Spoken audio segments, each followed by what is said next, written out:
Good evening, everyone, and thank you for joining us this evening. I wish to welcome you here for this discussion organized by our initiative on Catholic social thought and public life. I'm grateful to John Carr, the director of the initiative, and to our three guests for joining us this evening. In these introductory reflections, I wish to speak briefly about three contexts that provide the background for this opportunity this evening for our four colleagues to speak freely in defense of human life. First, the tone of intellectual and moral engagement that shapes this community. Second, the church's engagement with culture. And third, the history of Georgetown as a community that celebrates this engagement. My reflections will flow from these dimensions. We begin each academic year with new student orientation. It's a very special moment in the life of our community.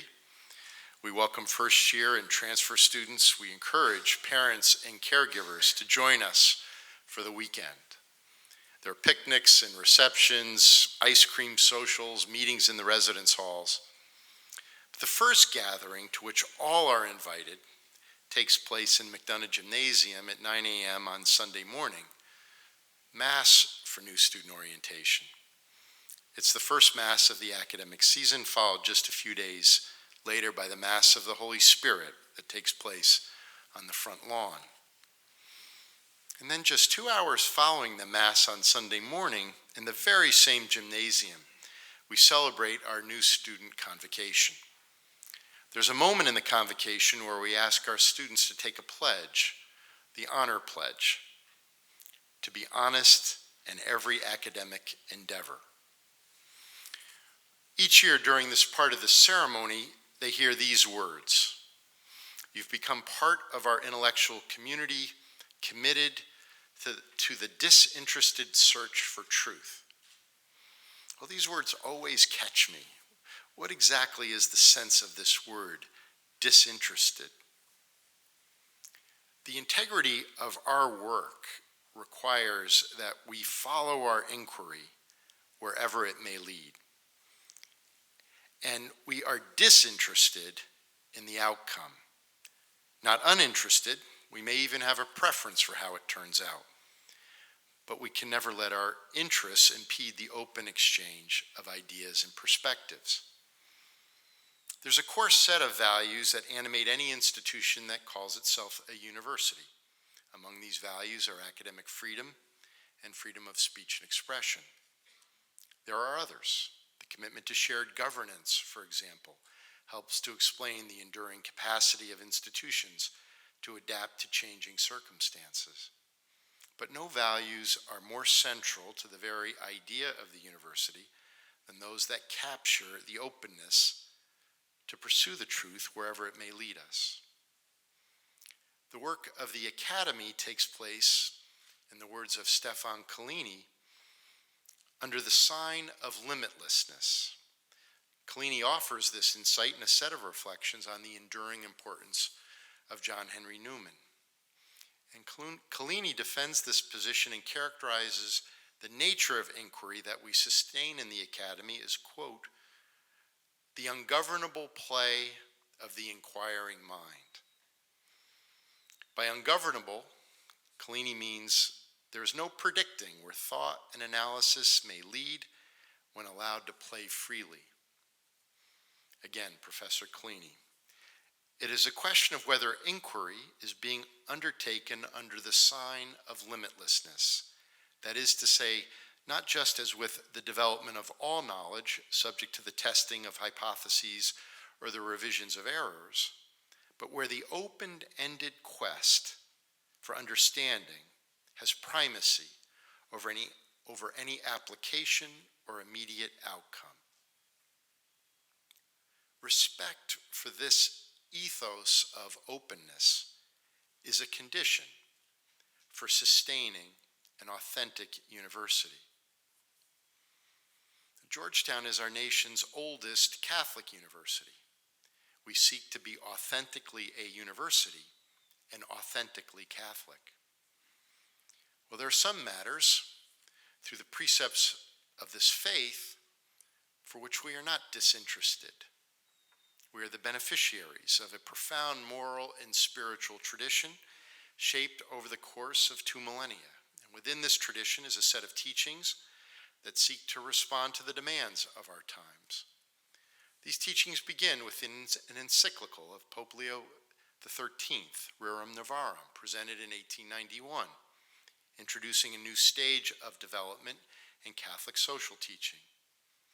Throughout these past 125 years, in 13 subsequent encyclicals, and the recent apostolic exhortation, Joy of the Gospel, the encyclical Laudato Si', Pope Francis continues the development of this teaching. Just 2 months before he died, Cardinal Joseph Bernardin delivered one of his last public addresses here at Georgetown. It was the 3rd time he had spoken to our university community in 12 years. On all 3 occasions, he sought to deepen his exposition of the Catholic moral vision, captured in the phrase, a consistent ethic of life. On the occasion of his last visit, he said this: "In my own tradition, I have tried to take the theme of the sacredness of the human person and develop its implications through a consistent ethic of life. The ideas supporting the consistent ethic have been cultivated in the Catholic moral tradition for centuries. But the convergence of forces arising from contemporary society to threaten human life and sacredness creates a new context in which the ancient themes of an ethic of stewardship of life take on new relevance. Essentially, I have argued, as I will this afternoon, that we must systematically address a series of threats to life by building within civil society a shared vision of what human sacredness demands. The work to systematically address the threats to life, the urgency of building a civil society with a shared vision of what human sacredness demands, continues to be our work today. We seek to be both authentically Catholic and authentically a university. We seek to respond to the challenge presented by Jesuit Father Eric Prizuara, who understood that as a Jesuit university, we live, quote, on the borderline where the church meets the world and the world meets the church. If he were writing today, he might say, we live at this frontier. Engaging this tension is among the greatest challenges that shapes the history of this university. When confronted with ideas and ideologies, speech and expression that are at odds with what a vision of human sacredness demands, our response is to offer additional opportunities to embrace this work. Tonight's event is one of several occurring this month, from Saturday's Bernardin lecture delivered by Sister Helen Prejean to a conversation next week with Congressman Marsha Blackburn and leaders in the Catholic healthcare field. As a university, we conduct ourselves under the sign of openness. As Catholic, we seek to deepen love and respect for what a shared vision of what human sacredness demands. Tonight we are blessed by the presence of 4 colleagues who will enable us to engage ever more deeply the moral commitments that animate the vision at the heart of our university.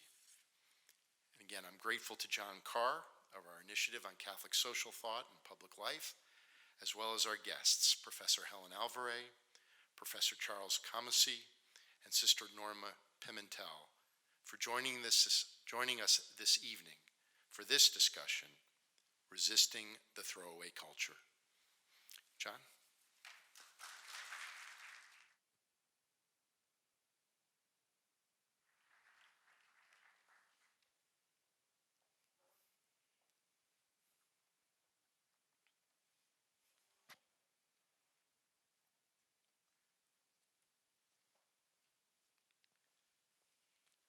Well, thank you, President DeGioia, for those thoughtful, informed, and challenging words as we begin this.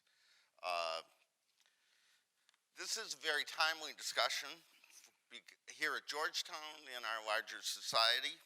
Uh, as the president said, we face many threats to human life and many articulators of those threats and their defense.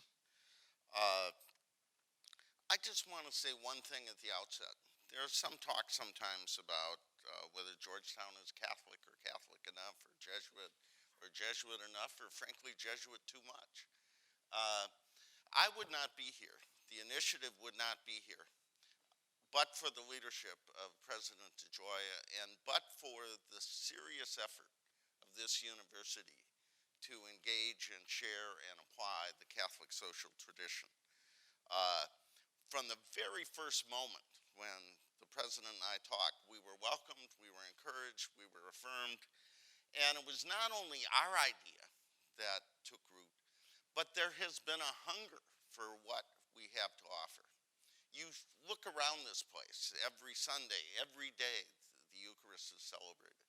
In classrooms, in service, in so many discussions, so many activities. The president has talked about them. This is a place where young people are challenged by ideas different than what they came with, but by ideas that come directly from who we are and what we believe. So when we do a series of dialogues on Catholic social thought, on Pope Francis, on what it means for poverty, what it means for economics, what it means for politics, what it means for human life and dignity, we have found a hunger for that moral vocabulary, for those principles. And literally thousands of people have come to be a part of that. When the President of the United States came to Georgetown, he did not come to give a speech. He came to engage in a dialogue on Pope Francis' priority for the poor and our tradition of putting the poor first. Cardinal Rodriguez and Cardinal Wuerl and Cardinal McCarrick have been great supporters and have participated in this effort, all as a part of the challenge of putting together what we believe, how we learn, and how we act. And tonight is a timely example of that. Pope Francis has this powerful metaphor of a throwaway culture. And initially, people may respond, I recycle. I mean, what's the problem here? We're not talking about throwing away our cups or our garbage. We're talking about throwing away human beings, about treating people as things. Last night, Sister Norma and my wife Linda and I had dinner. And Linda took the metro down, and she rode through Deanwood Metro Stop, where yesterday afternoon a 15-year-old, John Rufus Evans III, was stabbed to death. 3 weeks earlier, another 15-year-old, Devonte Washington, was shot. Life is cheap in a lot of places. We meet in Washington. This university is in Washington, where 1/3 of our children never see the day of their birth because of abortion. We meet here in Ward 3, an affluent part of our city, where infant mortality is almost non-existent. But 10 miles from here in Anacostia, it is 10 times as high. In Anacostia, the infant mortality rate rivals San Salvador. And we can see Anacostia from some of the buildings of this university. We have watched migrants fleeing persecution and violence in the Middle East, and some drowning or dying on the way. We have seen migrants come across our borders. Sister welcomes them. And we have seen people stand outside buses chanting against families and children and telling them to go home. In Virginia, we are debating what kind of drugs we can use to execute criminals and whether they should be secret or not. On Easter morning, we woke up, I was with our grandchildren down in Atlanta, and we saw the news that in Pakistan, grandparents had taken their grandchildren to a park, and a suicide bomber had murdered dozens and dozens of children on Easter morn. Yesterday, we had a guest from Brussels visit us. He talked of the loss and the anger. This is a culture which treats people as things, which throws people away. And our tradition, our Catholic tradition, offers a different vision. We insist every person is precious, no matter how young or how old, no matter how rich or how poor, no matter whether they have disabling conditions or their ethnicity or their nationality or their race. We resist the throwaway culture. We try and affirm life, all life, every life. And tonight we have three leaders in that struggle who come to it through different paths. Helen Alvarez is a good friend and former colleague at the Bishops' Conference. We were talking about how much fun we had back then. It's hard to believe, fun at the Bishops' Conference. But she now teaches at George Mason University. She's a professor of law, earlier at Catholic University. She leads a wonderful group, Women Speaking for Themselves. She is one of the most thoughtful, most respected, most quoted leaders in the pro-life movement in our church and country. At George Mason, she is an advisor to the Latino and Latina Law School Association and the Civil Rights Journal. I guess we have to acknowledge this, a graduate of Villanova. I won't remember. A little hard to take. Had to root for him. It wasn't easy. She's an advisor to the Vatican, to the UN observer from the Holy See, to the U.S. bishops. She just last Friday was on a panel to help explain the Pope's new exhortation. We are just delighted. We have tried to have her here before. We are delighted she's here tonight. Charles Comesy. Charles is an assistant professor of Christian ethics at Fordham. Charles is a troublemaker and a bridge builder in his field. He challenges some of the traditional ways we think about questions of human life and dignity. He has written about unborn and prenatal infants. He's written about animals. And he has especially written about what he calls the abortion wars and how we have to get beyond them. He has an impressive book called Beyond the Abortion Wars, A Way Forward for a New Generation. He also is from some institution in the middle of the country, got his bachelor's, master's, and PhD from Notre Dame. Some of my friends at Notre Dame think the center of Christendom is not Jerusalem or Rome and South Bend. And I'm afraid Charlie might be in that group. But he has been somebody who has tried to break down some of the walls and build some of the bridges. And then we have Sister Norma Pimentel. Sister Norma is apparently Pope Francis' favorite nun. I don't know if you saw, I was watching that ABC special. The Pope wanted to come to the border before. When he came here, he couldn't do this, so ABC brought him to the border. And she is the head of Catholic Charities in the Rio Grande Valley and runs a welcoming center at Sacred Heart Church there. And it was an incredible hour-long town meeting with the Holy Father. And immigrants were pouring out their hearts. And at the very end, the Holy Father goes, "You!"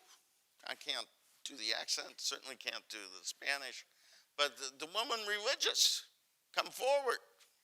And Sister was pushed forward, and he said, "I love you, and through you, I love all the women religious."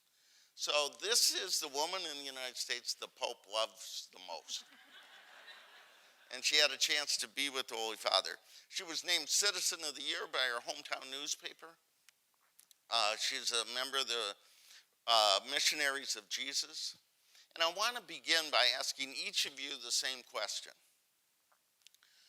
Why would you choose this work? If you were to pick the hardest, most difficult, most polarizing matters in American life, you would talk about abortion and immigration, defending human life and dignity in a society that often doesn't. Where did you find the foundation, the passion, the urgency, the strength to do this? Why do you do this? Helen? You know, I don't think anyone's ever asked me this before, so I was really delighted to think about it. Mine really stems back to growing up with a disabled sister. Um, she's passed now these last couple years, but I couldn't understand why people didn't see her inherent dignity and equality. I couldn't understand why they couldn't treat her fairly. It would take so little of them, and it would be so wonderful for her. I then moved into a religious high school. I had these great nuns. The covers of all the Catholic religion textbooks, people of the world, every color, race, nation. I was anxious to have some vocation in a church that was like that was like the sisters I had, the books I had. Right before and during my time as a Philadelphia lawyer, I did some work in Appalachia, in prisons, and in nursing homes, and I did a fair amount of work with disabilities rights. But I was still hungry for a full vocation for the church. When I moved to DC to study graduate theology, I noticed that I thought the pro-life movement wasn't doing all they could. I thought that they hadn't really gotten to the depths of the human rights argument. And I also thought that they weren't answering some of the legitimate complaints of the feminist movement, which had led them to an illegitimate solution, abortion. So it turns out, if you think of two sides to a vocation, right, there's what you're given by God gifts to do, and then there's a need. And there seemed to be this gaping need to speak about the abortion issue. And so I took everything that I had had from my previous work in human rights and human services, and I brought it to an issue that was very hard to talk to people about, but I thought deserved better. I thought it was kind of where the rubber hits the road on consistency on care for human life. And my work there, and John, I will say that working beside you at that time, my work on the unborn always led me to the Social Justice Department, and then when I saw in the Social Justice Department, led me back with greater strength on my work for the unborn. So it's been a back and forth my whole life. So that would be my deal. Charlie, you grew up in Wisconsin. You teach in the Bronx. Why choose this? As a young moral theologian, you can get in a lot of trouble by breaking some of the rules here. Turns out, yeah. Is it all right if I give you an answer you may not like? Go ahead. Does that allow? Well, first of all, I think it's just the more we learn about genetics and evolution, the more we learn that I think Homo sapiens are sort of hardwired this way to care for the vulnerable, to care for the marginalized. And a lot of what turns out to be political differences is just a social context difference. So I want to talk about two social contexts of mine. One is growing up in rural Wisconsin, where I had contact with a lot of non-human animals. And that's, for me, a very important example of a vulnerable, voiceless population that's part of the throwaway culture that suffers tremendous violence. In fact, some of my earliest memories as a young boy was like looking at a cow or a horse and wondering what it was thinking and why were we treating it this way or something like that. In fact, this experience with a lot of young people. I've done some research on this now with regard to non-human animals. The other context is, like Helen, Catholic education. I can't emphasize that enough. Thank God for Catholic education. I was exposed to the truth of abortion, unlike a lot of other people. And it was that context which, coupled with this inherent notion we have to protect the vulnerable, that made me really passionate about protecting prenatal children. And that has continued to this day. As I've, again, like Helen, I've done a lot of research on this and realized that they're not the only vulnerable population involved with abortion, right? I think a very patriarchal culture actually has led to a lot of abortions that we need to speak more about. We're going to talk more about this later in the presentation, I imagine. But I guess the short answer is I think we're all, Homo sapiens is hardwired this way, and then a lot of it is just getting lucky, and I think I got lucky to be in those two social contexts. Sister, your background is different. Philadelphia, lawyer, Wisconsin farmer, theologian. You're on the front lines of one of the toughest issues facing our country. People talk about the people you serve in ways that epitomize the throwaway culture. Why do you do this? I agree with Charlie. For me, I'm surprised because I thought we were all, it's a natural thing to do, is to defend, protect human life and dignity. I think anyone would do it, you know. What I did was nothing out of the ordinary for me because I thought we were all wired, are wired to do that. We're programmed, you know, to actually care for one another, to be there and defend human life. So it's a natural thing that I think we all do. And the only reason we don't, if we don't, is because we haven't seen that face, that child, that mother, and really connect and know that really it comes out of us to help, you know. And so being at the border and right there at the forefront, seeing so many families in those conditions, I just happened to be the first one to move forward and respond, and everybody followed. So it's, I think anybody else would have done the same as I did. I hesitate to disagree with the nun. That's always had bad consequences for me in the past, but not everybody would do what you do. Helen, as the President referred, in a week or so, the President of Planned Parenthood is going to be here. She will try and make the case that abortion is integral to women's health, women's autonomy, women's empowerment. There are probably women in this audience who are uncomfortable with abortion on demand, but believe that to be a true feminist, you have to embrace that part of the agenda. Others might see the humanity of the unborn child, but they're not comfortable with the tactics or agenda of the anti-abortion movement. You have created an organization called Women Speak for Themselves. How do you address those who say this is integral to the empowerment of women? Right. A couple of things. You know, I do ask people before they speak for themselves to think for themselves. And the trope of pro-life, not feminist, pro-choice feminist, I think that's really a thing of the past. We know how pro-life women are in dramatic numbers. And from the beginning, I want to pick up on something both Charlie and Sister Norma said, which is, how terrible to tell women, what a negative view of women's empowerment, that it's based on denying this natural human inclination to take care of life. What a negative, negative view.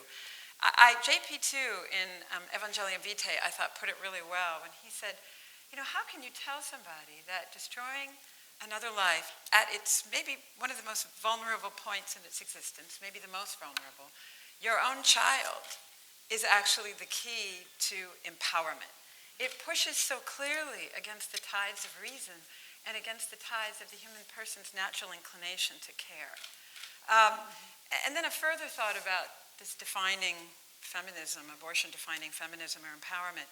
If you think a step back from this abstractly, an affirmation of women and women's empowerment or feminism, I mean, it should talk about the radical, and by that I mean the root notion, the radical equality with men. I think that's my favorite part of Catholicism, frankly. A recognition of her gifts and helping her capacitate to give them, right? So she's radically equal, she has gifts, and she needs to be capacitated to give those gifts. But abortion advocacy complains that women are intrinsically disadvantaged vis-a-vis men and need the intervention of other things to render their equality. They failed to capacitate those gifts. One of my biggest complaints about a feminism that embraced abortion was the opportunity cost.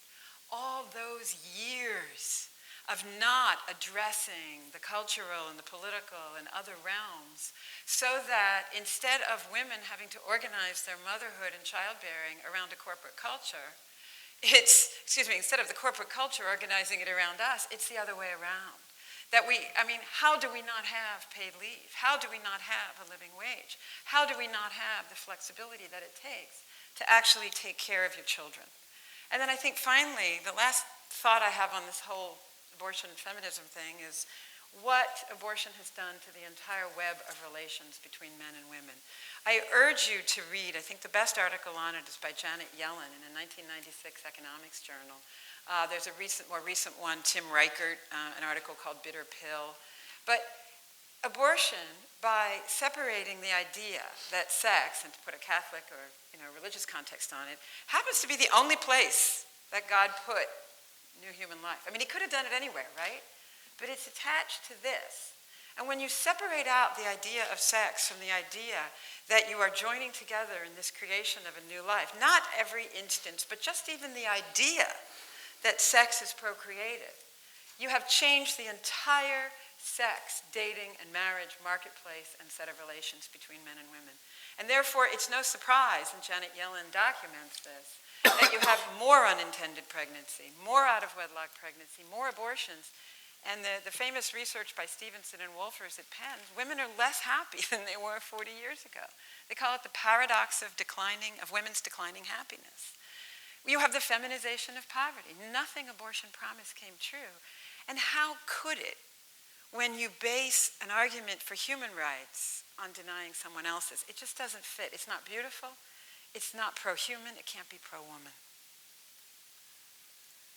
Early on, I think it was the first interview he gave, it was the America interview, Pope Francis said, we shouldn't be obsessed with certain things. And I think he actually mentioned abortion. And some people took that as an avoidance of these issues. Since then, he has been very outspoken, very prophetic on abortion. The new document is very powerful in talking about the threat of abortion, not only to new life, but family life. Some folks greeted that and said, good, we're over that. Other people said, oh, we got a pope with the wrong vision. You have always connected things. You have always connected the defense of unborn life to the defense of all life. Some people say that just dilutes the message, and therefore we lose politically, legislatively. Other people says it pollutes the message. You know, you're mixing patriarchy or something horrible into this. What do you say to those who would say, let's keep it pure or let's keep it out? The way I interpret Pope Francis was no obsession and no retreat, and he connects it to that consistent ethic that President DeGioia talked about. But you're in the middle of the pro-life movement, you're in the middle of the church, where these are fighting words. How do you put this stuff together? I think we're exhibits A, B, and C for how it is that growing up Catholic, and I just want to credit all those great covers on those religion books in high schools, keep them coming, along with the nuns and their example still, to the idea that a passion for human life is univocal. And it grows together. It really, really does. It's hard. I think the issues that we're working on, whether immigration and abortion, are really where the rubber hits the road as to whether you can really step aside and make way for another human life just because they're human, and say, you're my brother, you're my sister. I know it's not easy. I realize that. I remember being pregnant a couple times when the doctor suggested that my child might be born severely disabled or dying, and think, Helen, this is your chance to realize this in your life and to step aside and make room for another person. It's absolutely, it works together. The other thing I would say is the obsession with sexual expression free of children is so on the other foot.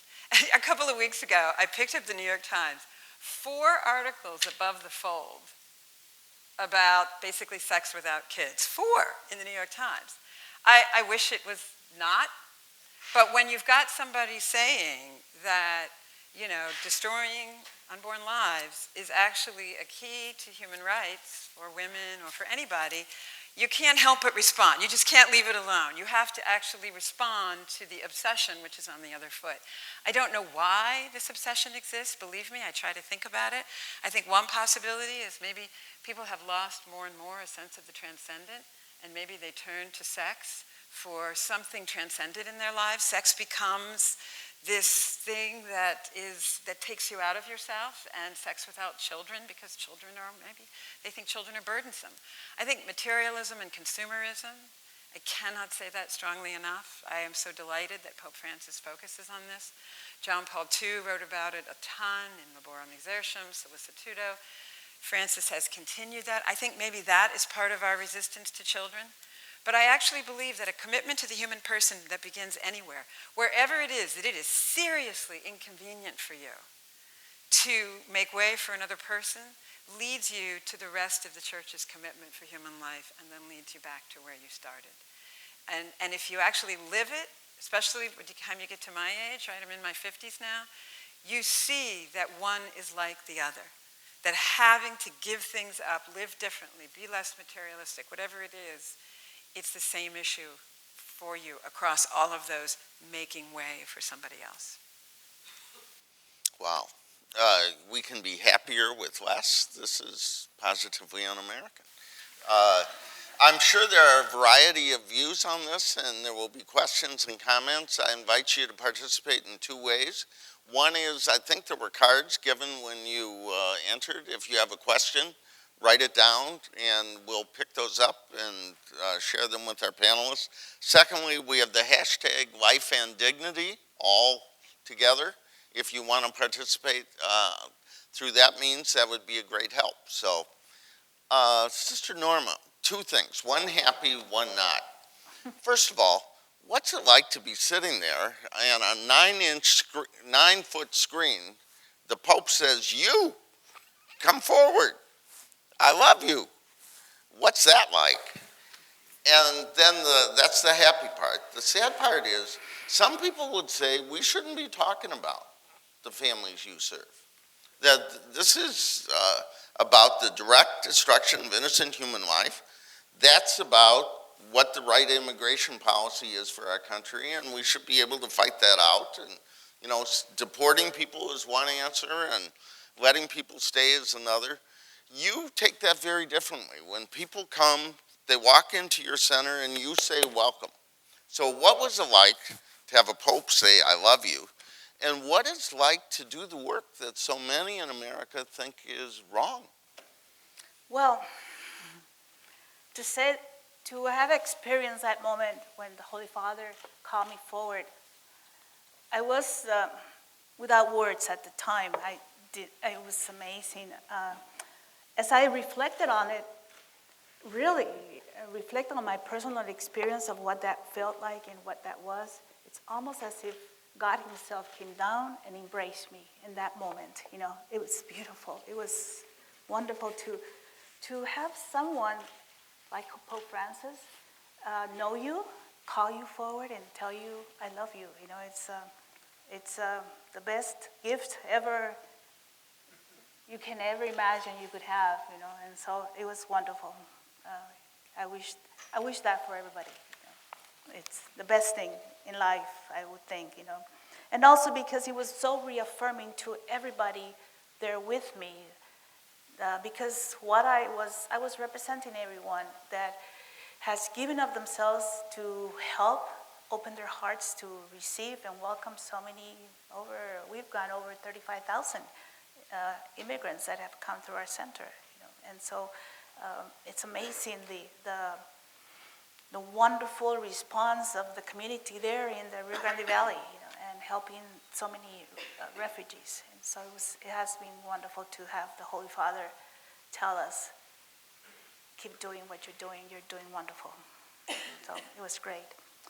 And when I think of so many people that are against what we're doing, you know, many people ask me, why do you help illegal aliens, you know, illegals, that you should not be doing this. And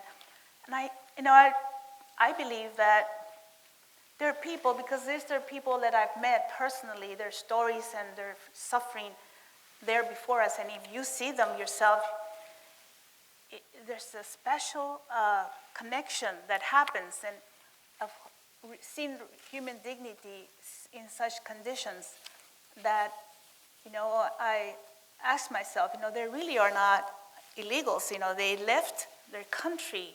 Their stories tell us how they left their country because they were afraid for the lives of their children, more than anything, their children, because if anything, what we've seen is children, a lot of children, and a parent that was with them because to accompany their child, so they are fleeing and they come to us asking for protection.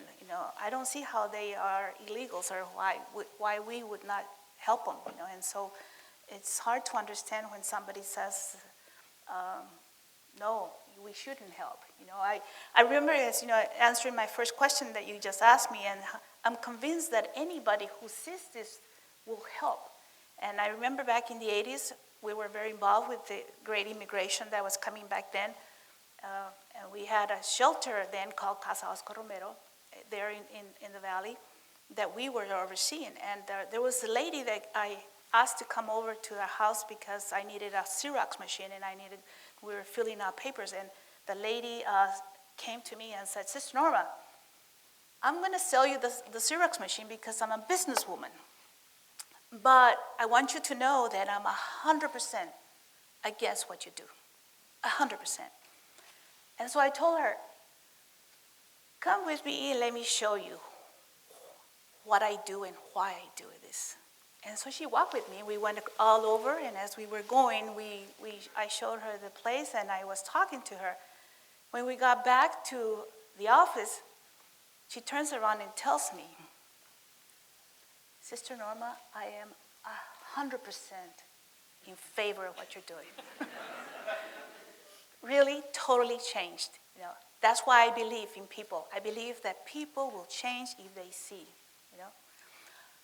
That night, I got a call from her husband, and he said, I don't know what you did to my wife. But she came home telling me, if Sister Norma ever calls you, you make sure you do whatever she asks.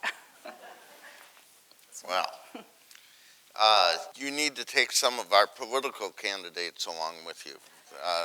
That would be a big help. Help me understand and others understand, when people say this is a matter of life and death, but that isn't, what is it? What are people facing in Central America and in Mexico that compels them to push their kids into another society? In what ways are human life and dignity threatened? How can we understand? As a parent, it's just so hard to imagine how you would do that. Question has been asked, and people have said, what parent would do this? Why would a parent send their child to expose them to all the danger and things that they're facing?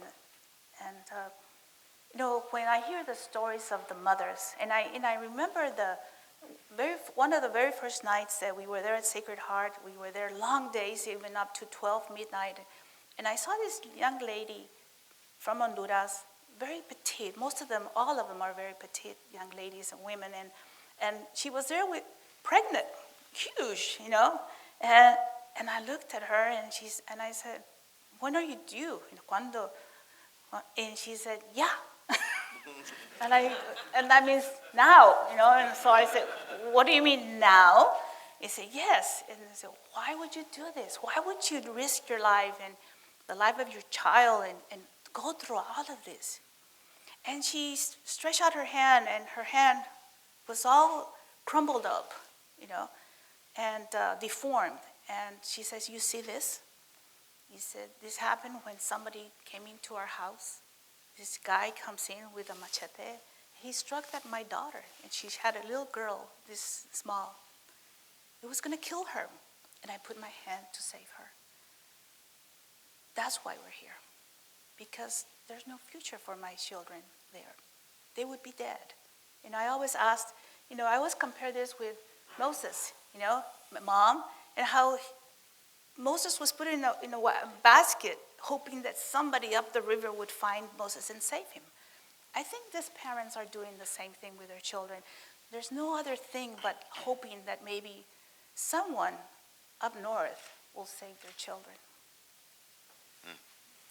I invite people again to write your questions or join us on #LifeAndDignity. Charlie, you wrote this book, Beyond the Abortion Wars, and particularly focused on the attitudes of Latinos and a new generation. And you think sort of the status quo discussion of abortion is bankrupt. And you focus on an effort to both help women and to protect unborn children.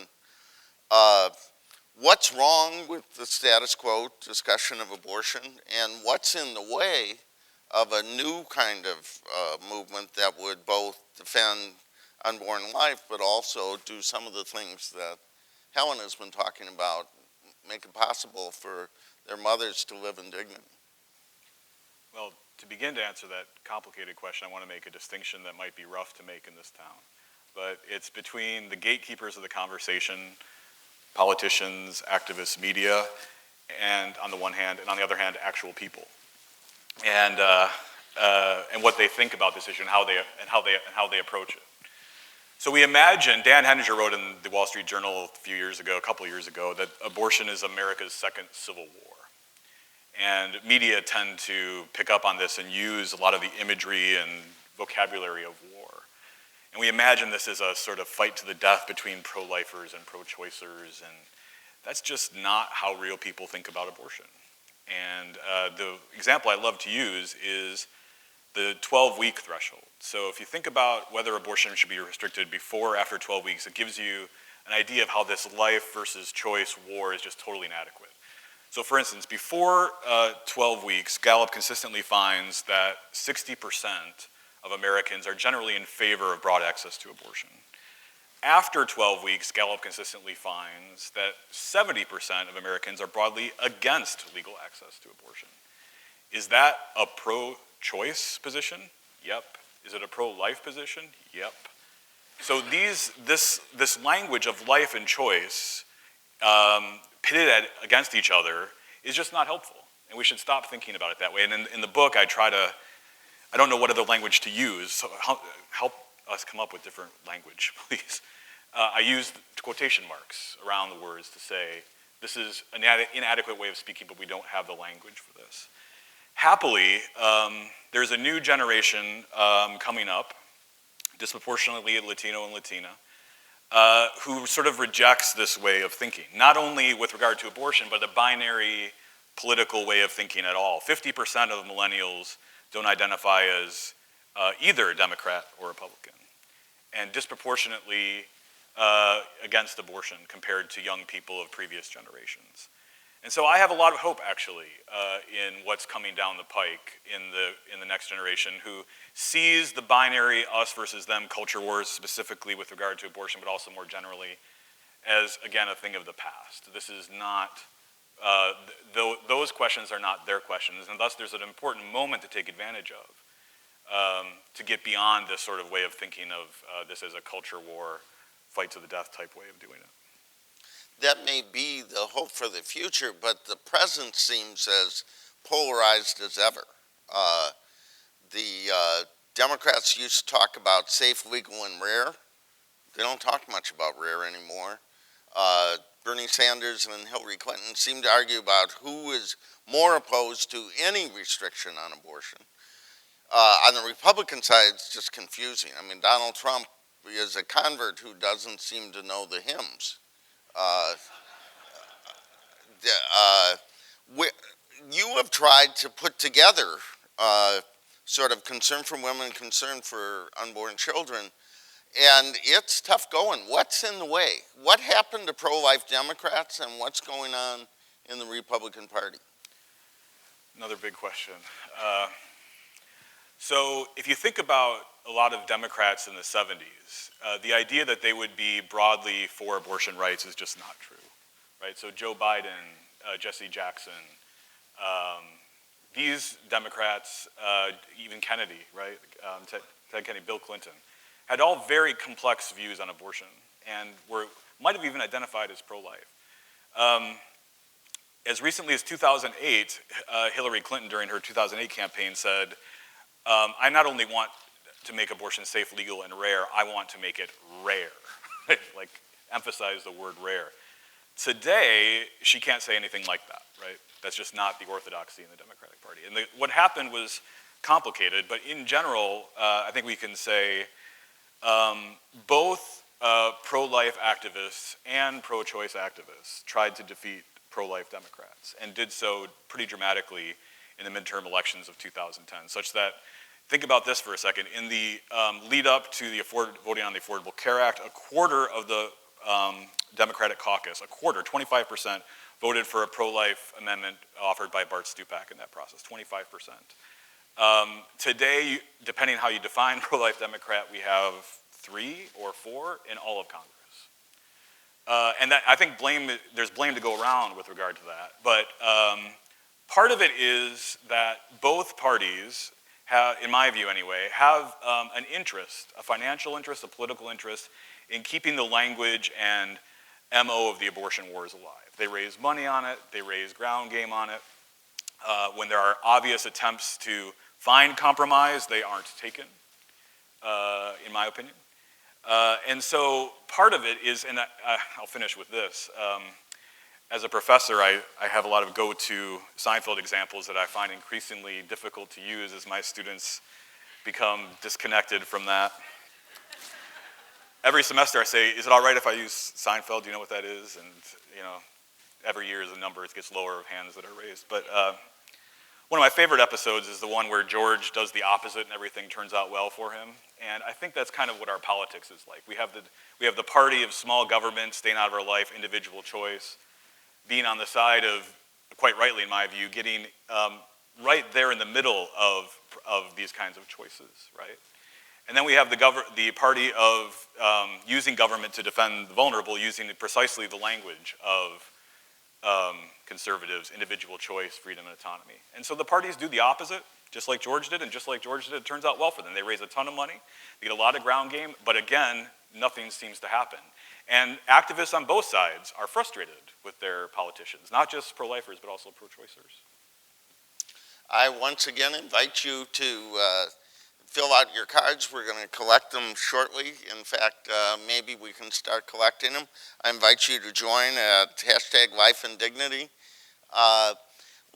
And maybe you might want to respond to others. This metaphor of the throwaway culture, you talked about your sister with disabilities and how that impacted you. You talked about the mother. You talked even about animals. Charlie and I have a continuing dialogue about this. But you talk passionately about defending unborn children and women. When the Pope talks about a throwaway culture, who is he talking about? Who's being thrown away and by whom? Want me to start? I think it's your turn. Is it my turn? He reaches really, really broadly across a swath of some of the most intense human problems when he talks about that.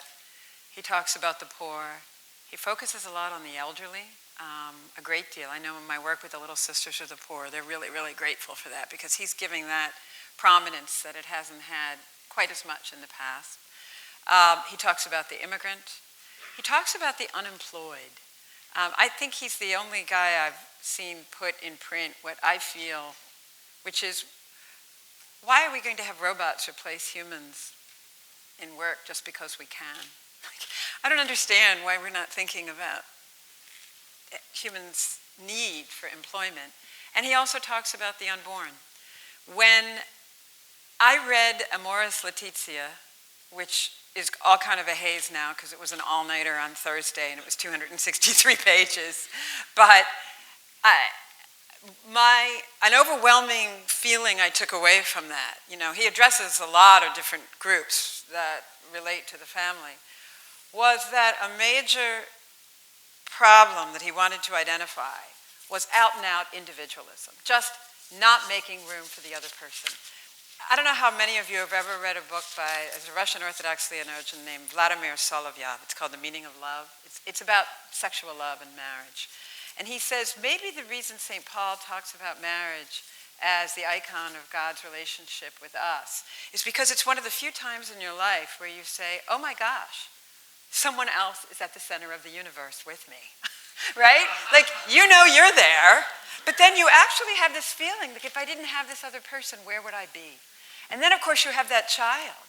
And you think, oh my gosh, someone else at the center of the universe. And then I know for me, then it's a growing out to, oh my gosh, other people's children are at the center of the universe too. I mean, it's a natural progression out from the family. When the Pope is talking about the family, it was not a surprise to me then that he had a very long disquisition on individualism. And in it, he's saying to married couples in that part where he unpacks St. Paul's, love is patient, love is kind, right? I think it was a little sly, wink, wink. You read this at your wedding. We know what the divorce rate is, right?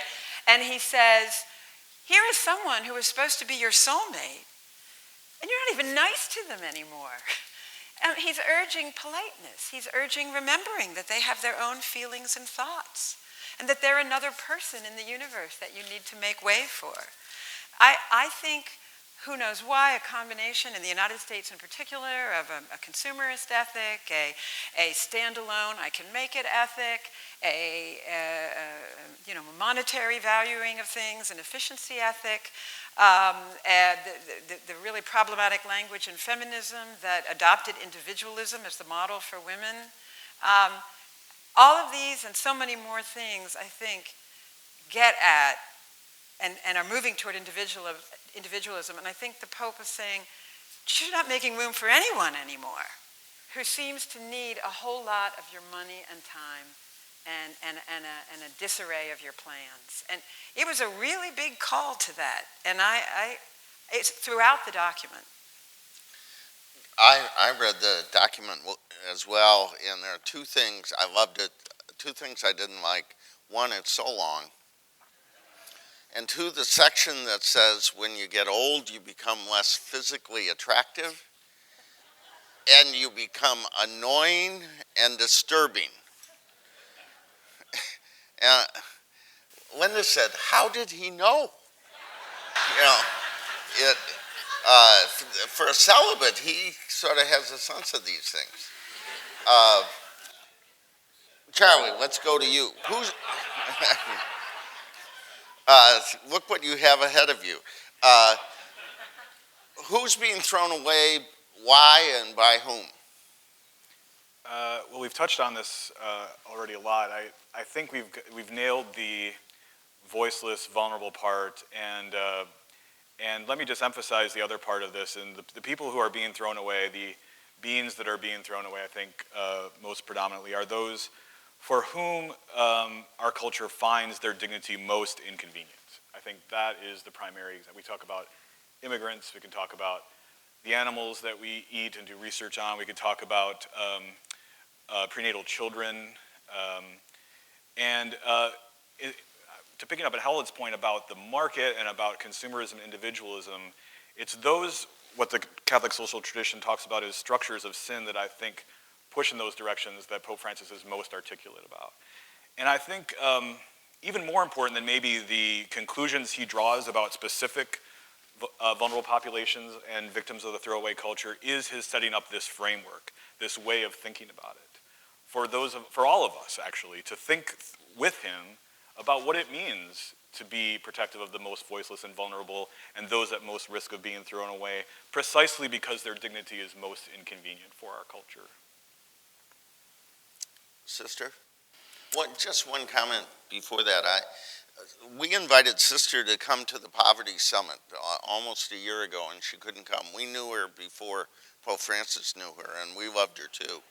But at that summit, Robert Putnam, the Harvard sociologist, talked about a whole group of people being thrown away, not only, but including white working class people, workers who no longer find a place in this society. And one of the most stunning pieces of data I've seen in the last year is we all know that African American and Latino life expectancy rates lag behind white Anglo rates, but they've been constantly improving, and we have a ways to go. But the data tells us that for the first time ever, the life expectancy of white working class people in this country is actually going down. Despair, hopelessness, substance abuse, suicide. So this is a case in which throwing people away in our economy really is a matter of life and death. You deal, sister, you welcome people every day who their own society has thrown them away, and our society wants to keep them away. What's your take on this metaphor? Well, I believe that people are afraid of the unknown, afraid of everything that may disrupt their protected lifestyle that they live in this kind of bubble, and they don't want anything that can make them upset or responsible for anybody else. So I think that's what keeps them from wanting to engage and go out and help and welcome those folks that need our help.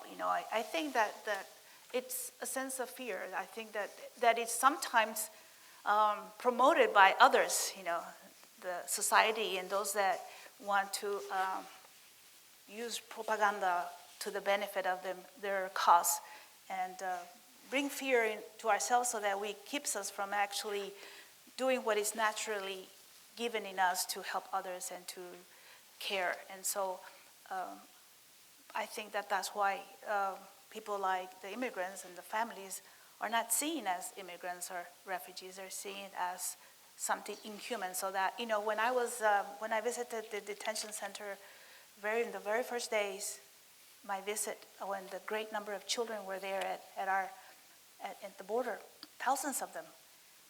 And I was able to go visit the children in the facility. There were thousands of them. It's a very small facility that holds 300 at most. And there were over 1,000 of them in there. And it was very sad. And I asked the officer to allow me to go inside and pray with the children. And the children were all crying. They were all in tears all over me, with no room to be able to even sit down, much less lay down, for days, weeks, inside those cells. And they were scared and frightened. And as we prayed, we were all crying. The officers were looking through the window as we were doing this. And when I walked out, the officer in charge tells me, "Sister, thank you for helping me realize that they're human beings." Yeah. Okay. Well, we have a number of questions. Several of them are similar. One is, and this comes directly, I think, from the campaign, in the case of abortion, if it were to be illegal, who should be punished? Donald Trump seemed to get confused about this. And what is this phenomenon of sex selection abortion?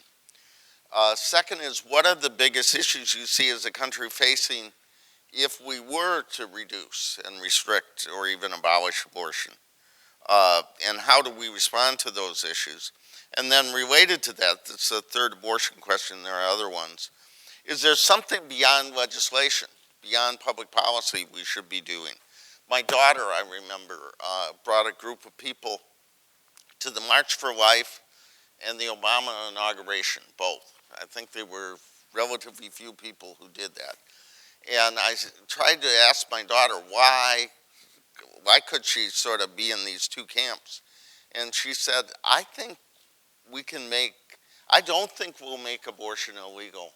I do think we can make it unthinkable because of the sonogram revolution, that in fact we now see what we're destroying. So the questions are, should abortion be illegal? What would that mean? What would the problems mean? Should someone be punished? And beyond the law, what should we be doing to try and reduce the number of abortions?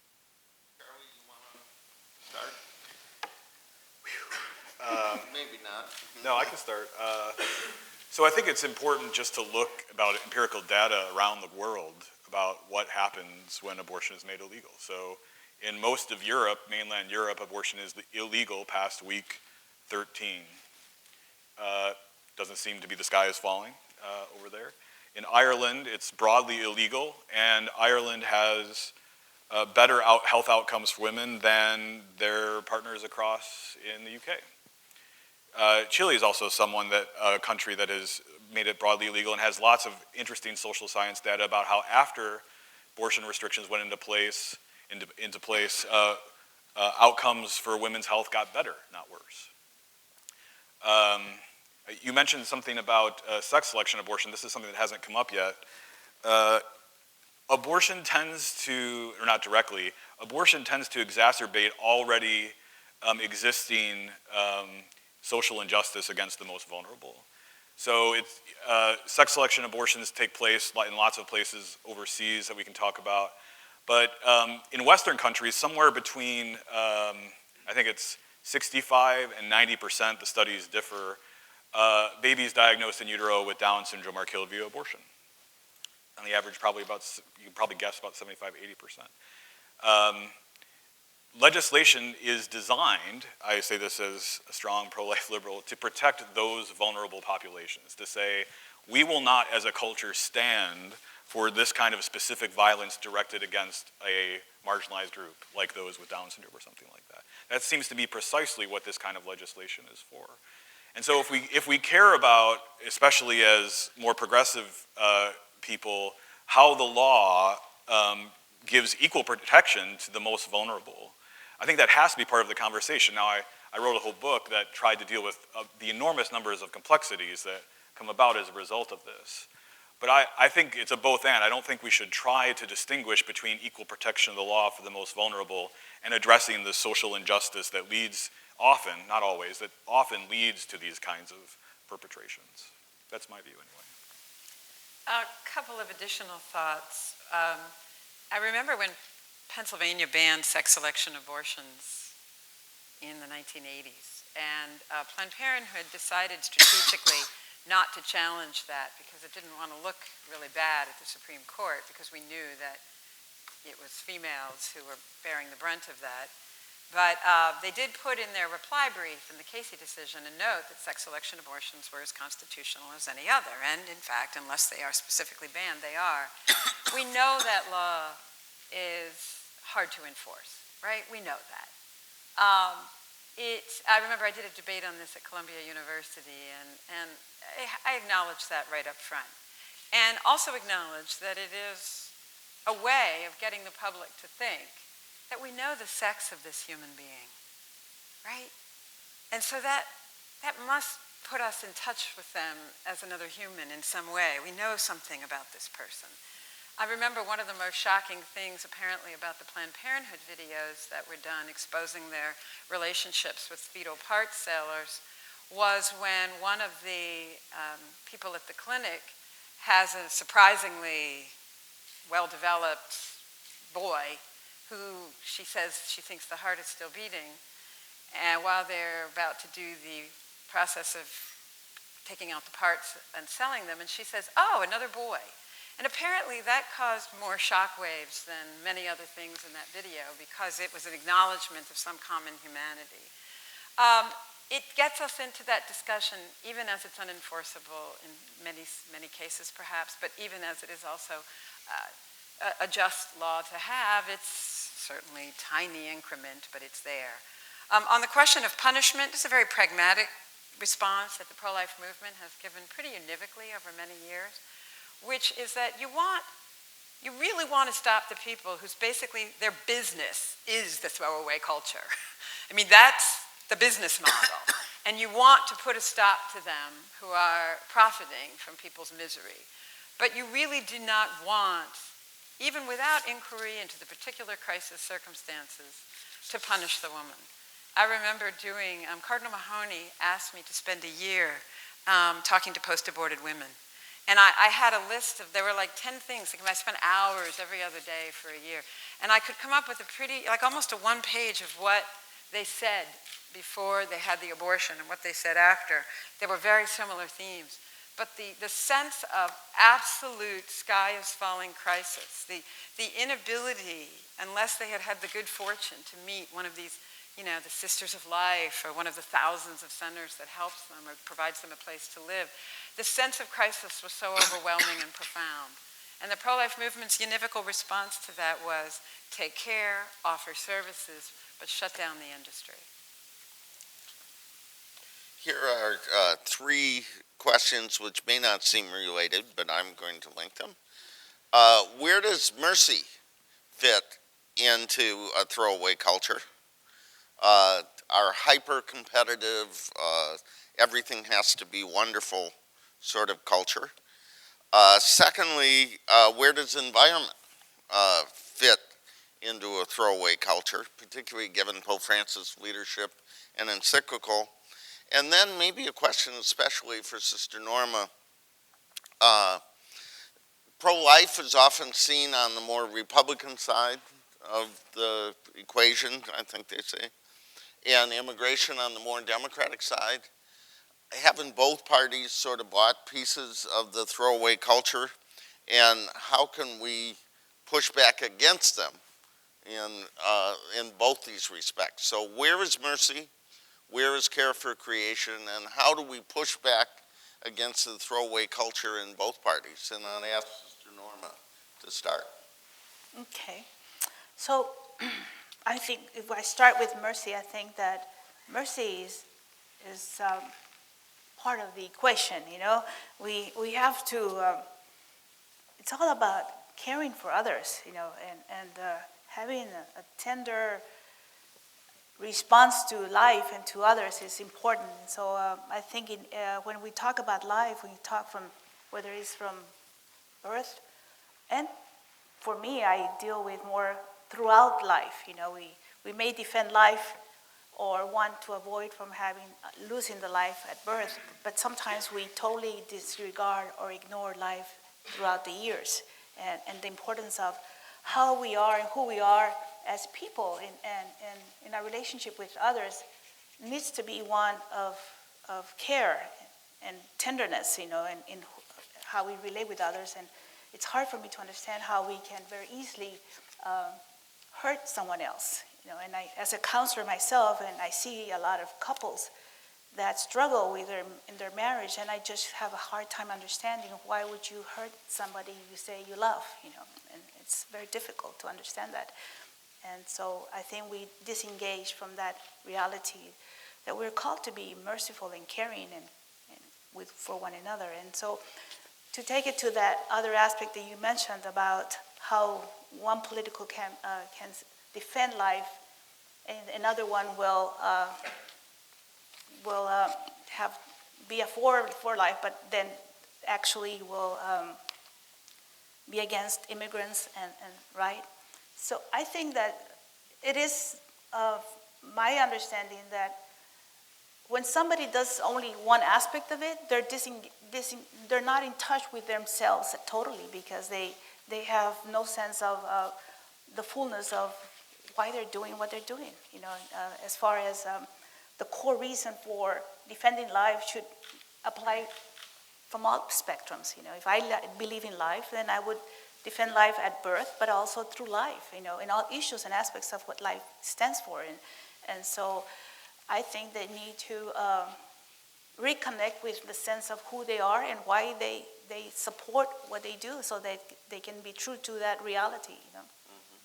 Let me, before I move on, ask you another question, which says, we take in a lot of illegal immigrants, in the words of the question. We take in a lot of legal immigrants. How many is enough? What does our conscience require? Is there a formula? Should it be unlimited? How do we measure what our conscience requires, what our laws permit, and what is good for our society? I think that if we should not be afraid. If we believe in God, God will take care of things, you know, because I don't know that we have to be afraid. I know if it takes us back to the stories of the Old Testament, when the people of God were going through the desert and they got manna come from the sky, and they wanted to save that so that they could make sure they would be able to eat the next day, and it spoiled. And so I feel that that's a way of understanding that we try to help ourselves to control our world and society in ways that we're frightened us that what would happen tomorrow if we take everybody in, you know, will we have the resources? God will take care of us, you know. One of the things that many families or even young girls that come to our center and they arrived young and they're there by themselves and young mothers, and I said, "Why did you come? Aren't you afraid?" And they say, very simply, "I trust God." That's the testimony that we all need to hear, of trusting God in our lives, and making sure that if we look out for one another, things will be fine. My work at the Bishops' Conference, when Helen and I were there was an element of trust and the creativity and the generosity and, frankly, the contributions of many immigrants. But we also advocated for fixing a broken system. What pushes people to come? What's going on in Central America? What's going on in Mexico? What do you do to protect the border in a reasonable way? What do you do with people who are here illegally but contribute to our society and need to be brought out of the shadows? I think that's why the church has so consistently argued for immigration reform that serves all these needs. Control, yes. Legalization, yes. Recognize the contributions of immigrants. So there is a trust, but there also is a requirement that we work for better policies. Charlie, where does mercy, where does environment fit? Well, mercy, first of all, I think, back to my original point on context, I think we have to have a tremendous amount of mercy for our conversation partners who haven't shared our context. And I hope they have mercy on us for our context as well. And also, I think mercy is important because these issues are incredibly complex. We just barely scratched the surface with the complexity of what the public policy should be about abortion, or what our public policy should be with regard to immigration.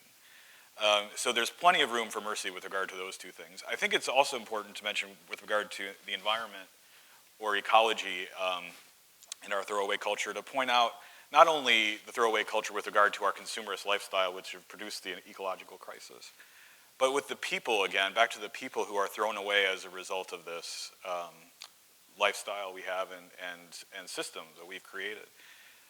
If you can afford to, you live far away from places that are, in a sense, infiltrated by the result of our consumerist lifestyle and the production of our ecological crisis.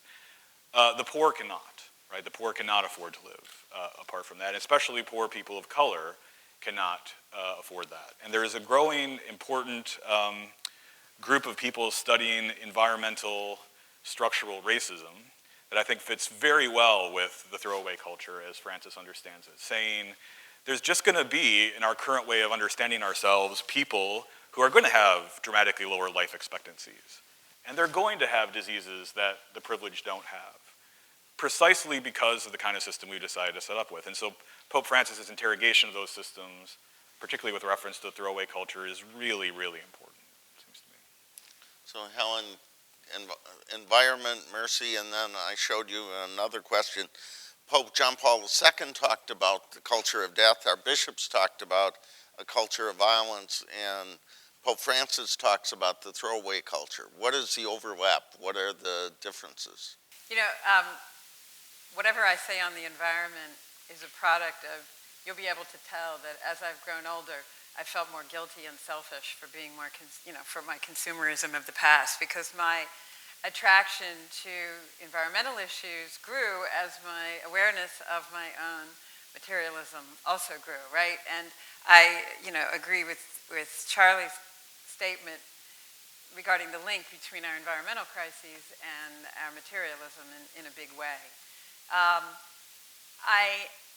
With regard to the question of culture of death versus throwaway, I think they're going to resonate with different people at different times if we're trying to deploy these words as arguments in themselves, as images that can stir up and influence people.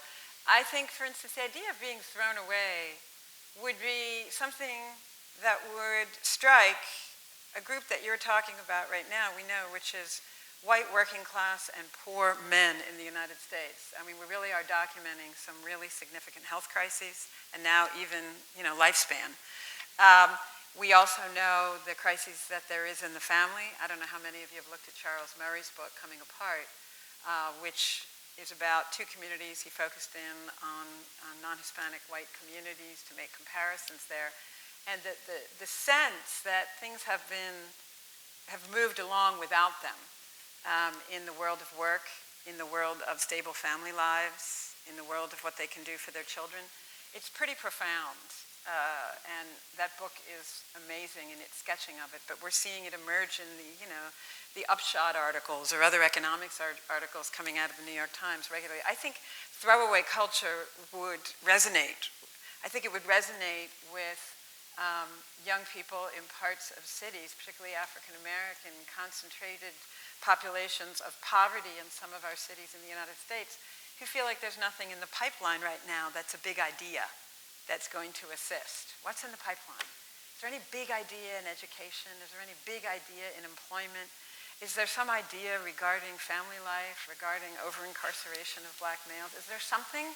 And I don't have the sense, and I try to keep sort of well-informed, that there's some big idea in the pipeline. I think that group might feel and resonate with throwaway as a way of characterizing where we are.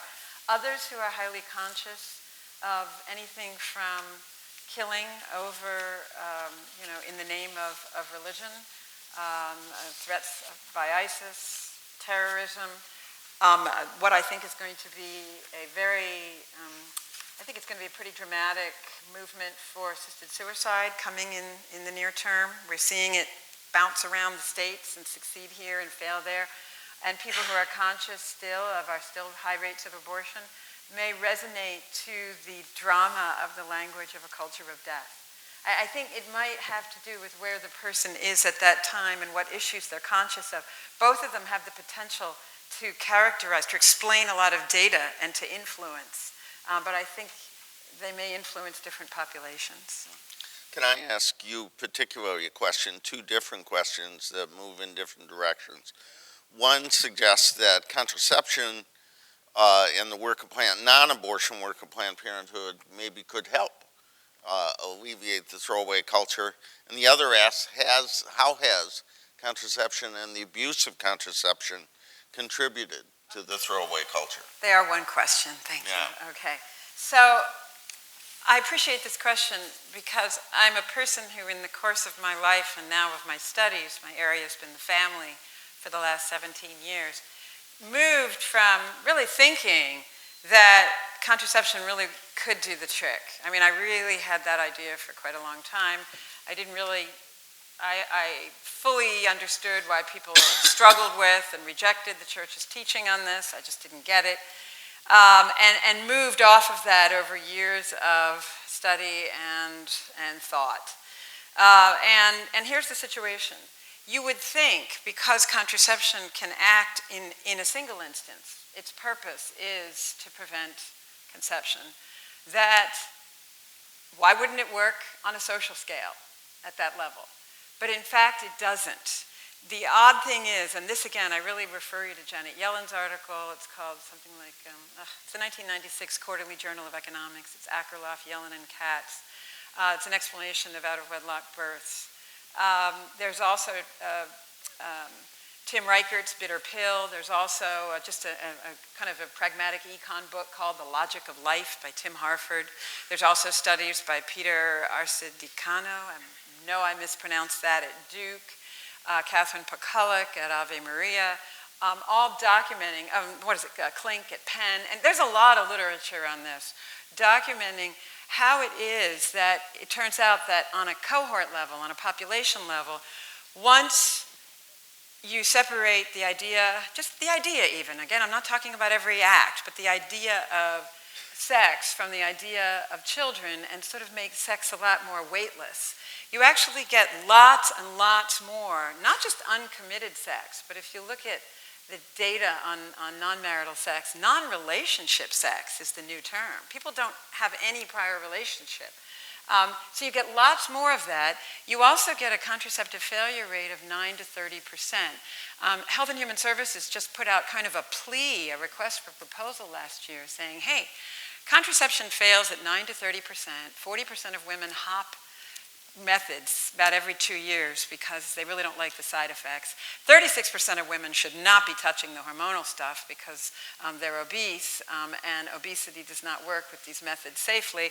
18% of women smoke. They really ought not to be using it.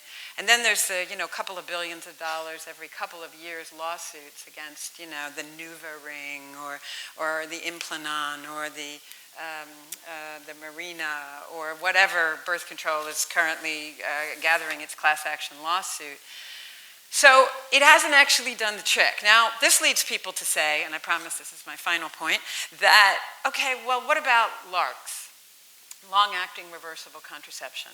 And I keep track of this sort of, if I could do a scattergram of what's been appearing in all of the medical journals for OBGYN and contraception, LARCs would be the thing. If you look at the federal government's briefs and some statements regarding what they hope the HHS mandate would do, LARCs. Here's the thing. You do get some results, but it comes at a cost. In experiments they've done in St. Louis and Colorado, you do get a lower unintended pregnancy rate. Now, overall in the US, unintended pregnancy has risen from 34 to 51% since the major spending on birth control from the feds. Out of wedlock pregnancy went from 18 to 41%, and abortion rate went way up. So it hasn't worked there. Would LARCs do it? Okay? They lowered rates of unintended pregnancy and abortion in these cohorts, but here's the problem. They promote them hugely among poor and African American populations. They have some serious hormonal and physical side effects. Sexually transmitted infections went way up in St. Louis when they tried the experiment. The abortion numbers go down, but the rate goes up. That is, usually we have like 1 abortion for every 4 pregnancies. Here it was 1 to 1. Every pregnancy was aborted. So it raises the sort of sense that this child is a problem. And then the final thing is, what does it do to relationships between men and women, right? You have a basically long-term, not permanently, but sterilized girls sent into a marketplace where men and women have different tastes and appetites and approaches regarding sex. They just do. You can't gainsay the literature on this anymore. And what becomes of women? What becomes of the sex, mating, and marriage marketplaces, which are already immiserating women regarding their desire for marriage, their desire for children, and they don't actually like having non-relationship sex. Some women, you'll always find some women who will write about this is great, this is fine, but it's not a thing that characterizes women as a cohort, that they really like having no relationship associated with it. So that's a long answer, but it's a complicated question. I've written a lot about it in case anybody would like to have references. Where can they find what you've written? Social Science Research Network, the big online promotion of social science writing. I wrote an article called No Compelling Interest in the Contraception and the Birth Control Mandate. I also, on the website, womenspeakforthemselves.com, we have lots of fact sheets, amicus briefs, and Supreme Court opinions on this. Charlie, one last comment, and I'll tee it up this way. Mark Shields, who has been a part of our discussions, says America is an anti-abortion nation and a pro-choice people. When the question is what is done, we're pro-choice, pro-life. When it's who decides, we're pro-choice. How do we get beyond what you call the abortion wars and do some good here? Well, let me just say again, abortion is a wildly complex topic that could, encompass dozens and dozens and dozens of different kinds of questions based on circumstances. So I love Mark Shields, but for him to sort of try to put it in that nut is just not going to work. It's just not going to work. Yeah, I know he really cares what I think. I do want to finish, make one last comment just about this general event and how wonderful it is to see, as was mentioned, the open exchange of ideas take place, and I'm excited to see what comes in the open exchange of ideas in the coming week. And I think it's a valorization of that principle to see what's happening at Georgetown. I say this as a Fordham professor, to see what's happening at Georgetown this week.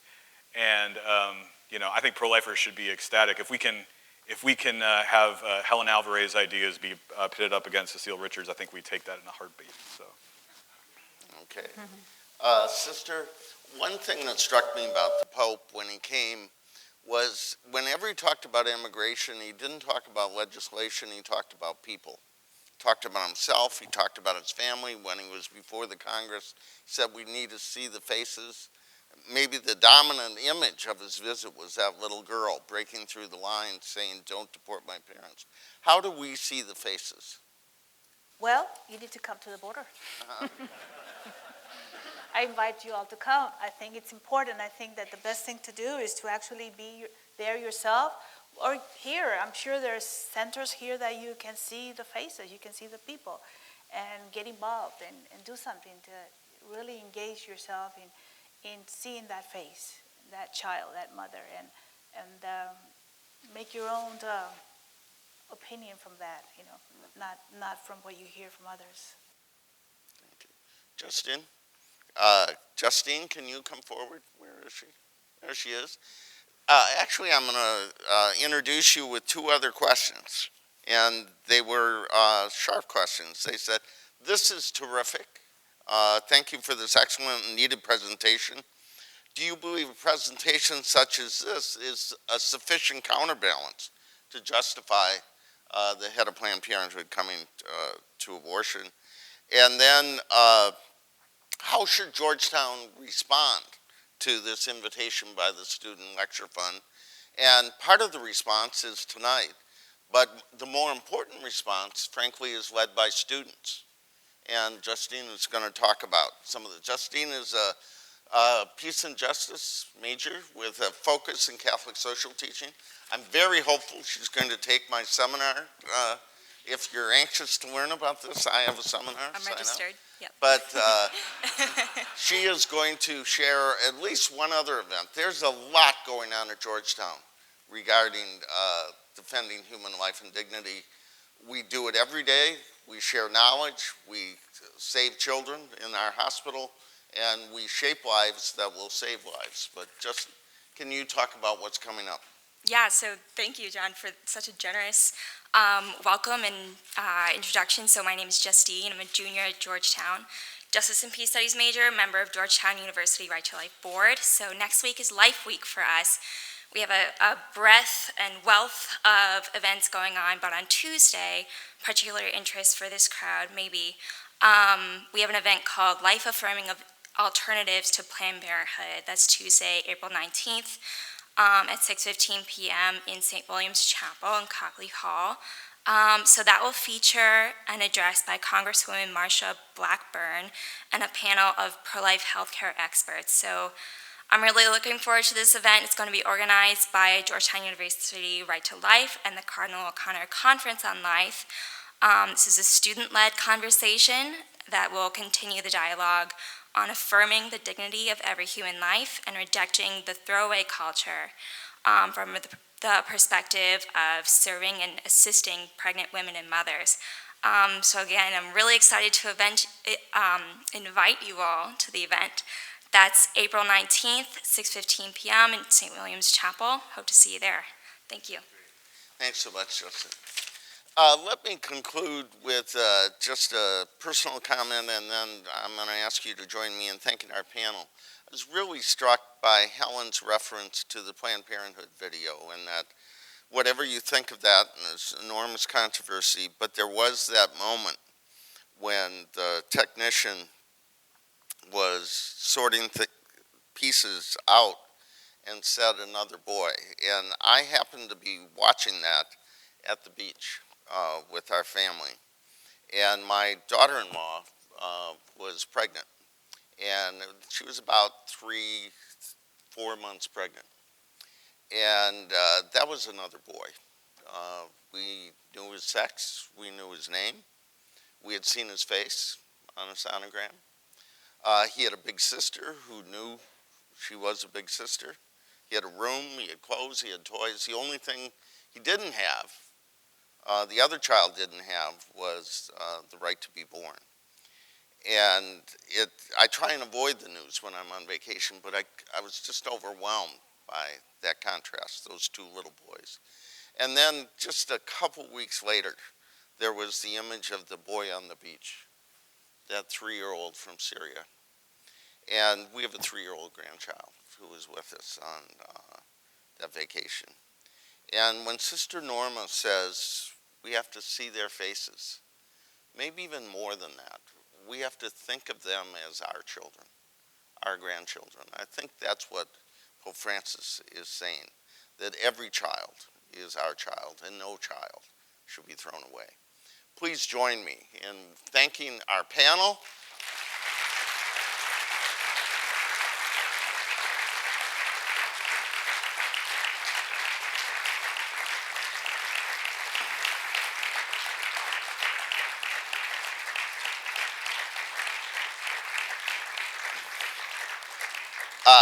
Thanking President DeGioia and our colleagues who have supported the initiative and our work so strongly, and Kevin Sullivan and Angela Miller-McGraw and our other colleagues who have made this possible.